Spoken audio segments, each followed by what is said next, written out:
아니면 또 나랑 안 맞는 사람이 있어요. 이 사람과 함께 있으면 과식이나 폭식을 하는 경우가 좀 있는데요. 이게 참 재밌는 게 결혼하고 나서 살찌신 분들이 되게 많아요. 결혼하고 나서 20kg 막 이렇게 찌신 분들이 있거든요. 그럼 제가 이제 저는 알죠. 그럼 이제 남편분과 같이 뭘 드시는 게 문제일 거다, 이제 라고 얘기를 하는데, 그거에 대해서 아는 분도 있고 모르는 분도 있어요. 받아들이는 분도 있고 아닌 분도 계신데, 결국은 보면 둘이 뭘 같이 드시는데 잘 안 맞는 거죠. 그게 교정이 좀 필요한 상황입니다. 네. 그리고 이제 나 자신을 잘 돌아봐야 돼요. 허기가 생겼어요. 아, 배고프다. 그럴 때 보시는 겁니다. 이게 생리적 허기, 진짜 배고픔일 수도 있는 거예요. 그러면 좋은 음식을 먹어야죠. 그런데 배에서 막 꼬르륵 꼬르륵 소리가 나고 있는 상황인데 내가 가짜 허기인 줄 착각하고 억지로 굶어버리면 안 되잖아요. 그리고 감정적인 허기일 뿐이에요. 스트레스나 짜증이 있는 건데 에너지가 부족하다고 생각해서 탄수화물을 폭식해버리는 그런 오류가 또 생길 수가 있고요. 혈당이 부족해서 지금 내가 배고픔이 막 올라오는 상황인데요. 그래서 이제 빵이나 라면 같은 탄수화물 음식들이 막 당기죠. 그런데 내가 잘 모르니까 그냥 물만 마시는 거야. 그러면서 버티게 되면 다이어트 식단이 힘들어지는 거죠. 그래서 이런 트리거들을 일단 분석을 해보셔야 되는데 생각보다 쉽지는 않고요. 그래도 찾을 수 있습니다. 그래서 의지로 버티지 마시고 트리거를 사전에 제거하는 설계를 잘 해두셔야 되는데 간단해요. 이제 일단 밤 10시 이후에는 불을 완전히 끈다. 네. 회식 후 집에 들어오면 바로 샤워하고 양치하세요. 그럼 뭘 다시 먹기면 되죠. 배달 어플을 홈 화면에서 삭제해버리는 거. 그리고 간식을 보이지 않는 상자에 넣어서 치워 드시는 거. 그리고 폭식이나 과식을 할 만한 위험한 시간대에는 TV나 핸드폰을 좀 차단하시는 것도 좋은 방법이 될 수가 있겠습니다. 자, 요거 하나 보여드릴게요. 제가 요즘에 시간 관리에 대해서 알게 돼서 타임 트래커라는 거 활용해서 관리하고 있는데요. 아주 너무 신세계를 제가 경험하고 있어요. 제가 MBTI로 따지면 제가 F 성향이에요. 계획하지 않고 감정적, 즉흥적으로 이렇게 하는 경향이 있는데 예전에는 이게 계획 세우는 게 너무 어려운 거예요. 뭐 그런 분들 계시죠. 그런데 이 타임 트래커에서는 저렇게 얘기하는 거예요. 일단은 계획 세우지 말고 하루 동안 1시간 단위로 내가 시간 어떻게 썼는지만 그냥 체크하라는 거예요. 형광펜으로 체크를 쭉 이제 해보기만 해라. 그렇게 하면 그걸 통해서 계획과 목표를 세울 수가 있다라는 그런 이론인데 진짜 도움 많이 되고 있거든요. 그래서 기록이 중요하다는 거예요. 기록이라고 하는 것은 다이어트의 CCTV입니다. 보이는 순간 고쳐질 수가 있어요. 우리의 기억을 신뢰하고 계신가요? 우리의 기억을 신뢰하기 쉽지가 않아요. 음식 섭취 기억은 50에서 60%가 왜곡될 수가 있고, 이건 다른 분야들도 마찬가지인 것 같아요. 제가 하루를 시간 어떻게 썼는지 트래킹을 해봤을 때도 제가 생각했던 것과 너무 다르더라고요. 이런 것들 기록을 해보게 되면 나의 패턴이 나온다는 거예요. 그리고 기록하는 자체가 어떤 효과가 있냐면 즉시 억제하는 거예요. 낭비되는 시간이 바로 줄어들더라고요. 그러니까 우리가 기록하는 그 행동을 하기만 해도 바로 나쁜 행동이 줄어드는데 과식 줄고 간식도 덜 먹게 되고 양을 많이 안 먹게 되고 밤에 야식 안 먹게 되고 선택할 때 신중해지게 되고 다이어트 할 때도 마찬가지다. 식단을 내가 뭘 먹었는지 핸드폰 어플이나 그냥 노트에다가 기록만 일단 해보셔라. 그래서 우리 뇌한테 이런 신호를 주는 거예요. 행동을 CCTV처럼 지켜보고 있다라는 효과를 주기 때문에 즉시 누가 본다는 생각을 하기 때문에 교정 효과가 생기는 겁니다. 자, 기록의 강점. 문제의 원인이 눈에 보이기 시작하죠. 그렇기 때문에 해결책은 자동으로 떠오르게 되는 거예요. 아, 내가 보니까 밤 10시마다 간식 먹고 있구나. 아침을 건너뛰면 점심을 폭식하네. 스트레스 받은 날은 단 음식을 먹는구나. 이 사람을 만나면 내가 무너지네. 금요일 저녁마다 무너지고 있네. 이런 패턴들이 이제 보이게 된다는 거죠. 네. 그래서 너무 어렵게 생각하지 마시고요. 그냥 빠짐없이 간단하게 대략만 적으세요. 네, 복잡하게 하시면 안 돼요. 먹은 음식 종류, 언제 먹었는지, 몇 시에 먹었는지, 그 음식을 먹기 전에 배고픔의 정도가 1에서 5 중에서 몇 정도 배고픔이었는지, 그 정도만 체크 일단 기록만 해보시는. 평가를 하지 마시고요. 그냥 적으세요. 그냥 기록은 평가하는 게 아니고요. 그냥 관찰하는 도구입니다. 그리고 또 중요한 건데요. 피드백을 하시는 게 좋아요. 오늘의 한 가지 발견을 적습니다.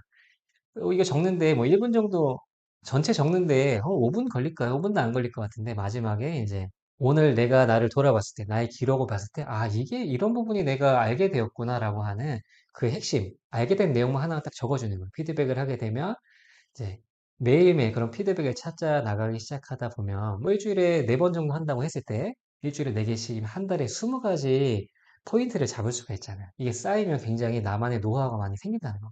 네. 그리고 이제 나한테 그래서 결국에는 딱 맞게 하시라는 얘기예요. 억지로 버티는 식단은 오래 못 가고요.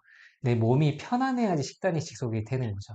그래서 내가 아침, 점심, 저녁 중에 그냥 뭐 골고루 나눠 드시는 것도 좋지만 나는 뭐 3교대를 하는데 그러면 식사 시간이 대중이 없는데 이럴 수도 있잖아요. 그럴 때 꼭 아침, 점심, 저녁을 나누기도 어렵잖아요. 그렇게 할 때는 나한테 맞게 식사 비중을 조절하시는 것도 좋고요. 그리고 좋아하는 음식이랑 다이어트 할 때 먹으라는 음식이 또 다르잖아요.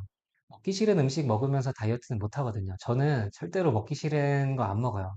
먹고 싶은 음식만 먹으면서 다이어트를 하고 있습니다. 좋아하는 음식 리스트를 정해 놓으셔야 되고, 그리고 또 저희 이번에 미팅할 때 가음인들의 선생님이 하셨던 말씀인데, 원장님 다이어트 식단 그 편의점 가서 이제 먹으라고 하는 거 사보면 돈 너무 많이 들어요. 이런 얘기를 하시는 거예요. 그리고 다이어트 할 때 뭐 비용도 중요하잖아요. 다이어트 식단이 오히려 돈이 많이 들어요. 그래서 제대로 하려고 하면 뭐 몇십만 원씩 더 들게 되는 것도 발생할 수 있는데 비용 부담이 없어야 오래 지속이 가능하죠. 그리고 요리할 때 복잡한 과정이 있으면 안 되잖아요. 쉬운 음식들로 요리하셔야 됩니다. 그리고 환경 개선 좀 하셔야 되는데 이제 저희 한의원도 제가 제 사진은 안 찍어놨는데 자, 탕비실에 간식 이렇게 쌓여있는 직장이 있어요. 살이 찔 수밖에 없겠죠. 눈에 보이는데. 환자분들 중에서 이제 다이어트 상담하시다 보면 제가 저렇게 물어볼 때가 있어요. 혹시 직장 바꾸셨어요? 물어보면 그랬다는 얘기를 하시기도 해요. 그러면 그 직장에 혹시 간식 먹는 문화가 있지 않으시냐라고 물어보면 맞다고 하시는 분들이 있거든요. 이게 주변 환경이 되게 중요해요. 특별히 눈에 뭐가 보이는지 그 환경이 굉장히 중요합니다. 그래서 시각자극이라고 하는 것은 생각보다 너무 강력하고요. 실제 내가 배고픔 여부와 상관없이 자동으로 먹는 행동을 유발하는 무의식이 이제 작동을 하고요. 그리고 의지력 소모가 쌓여서 결국 폭발하는 게 뭐냐면 눈에 계속 보이잖아요. 보이면 무의식적으로 계속 참는 의지력을 쓰고 있다는 거예요. 네, 보이는데 참고 보이는데 참고 이런 의지력을 계속 쓰다 보면 내가 가지고 있는 의지력에 한계가 있기 때문에 결국 폭발하게 되는 거죠. 의지력이 낭비되지 않도록 환경을 바꿔야 됩니다. 그리고 탕비실에 간식 보이면 자동 먹기가 증가하죠. 직장 내 간식 노출이 섭취량을 크게 증가시킨다는 기사나 이런 연구들이 꽤 있거든요. 네, 그렇고요. 저희 이제 간호민들 선생님들 간식을 좀 더 좋은 걸로 좀 바꿔야 되겠다, 업그레이드 시켜 드려야 되겠다는 생각을 좀 하고 있어요. 네. 자, 그리고 이제 냉장고 보면 알겠죠? 냉장고 열 때만 눈에 보이는 환경을 딱 봤을 때 어떤 사람이 다이어트가 더 쉬워지겠어요? 누가 고수겠어요? 시각 자극을 피할 수 있도록 우리 의지력이 낭비되지 않도록 환경 조정을 해주셔야 합니다. 의지만 쓰지 말고 환경을 바꿔야 된다는 거예요. 나쁜 음식을 시야에서 사라지게 해주고요. 좋은 음식을 반대로 잘 보이는 곳에 두셔야 되는 거예요. 그래서 간식은 높은 곳 또는 닫힌 서랍, 불투명한 용기에 두시고요. 과일이나 채소 좋죠. 투명 용기에 보이는 곳에 두시고요. 눈높이 선반에는 먹어도 되는 음식만 두세요. TV나 TV 리모컨 근처에는 절대로 간식 금지. 그다음에 그릭 요거트나 계란은 냉장고 탁 열었을 때 문 첫 줄에 잘 보이게 이렇게 두시면 좋습니다.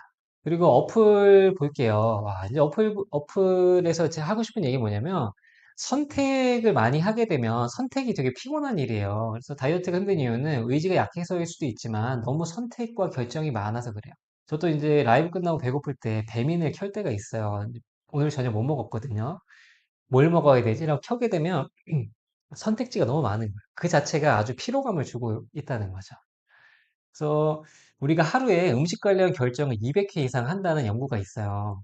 그러니까 그리고 저녁에는 선택을 할 수 있는 의지력이 대체로 바닥이 나니까 이제 제대로 좋은 음식을 선택하기 어려운 게 당연하다는 거죠. 그리고 결정할 일이 많아지면 즉흥적 선택이 증가한다고 해요. 결정할 때 느껴지는 피로감이 쌓이면 즉흥적으로 선택을 하게 되면 그게 뇌의 보상으로 이제 작동을 하거든요. 네, 선택지가 많이 있으면 결정 피로가 더 증가하기 때문에 선택지를 줄이고 고민할 시간도 단축시켜야 된다라고 말씀을 드리겠습니다.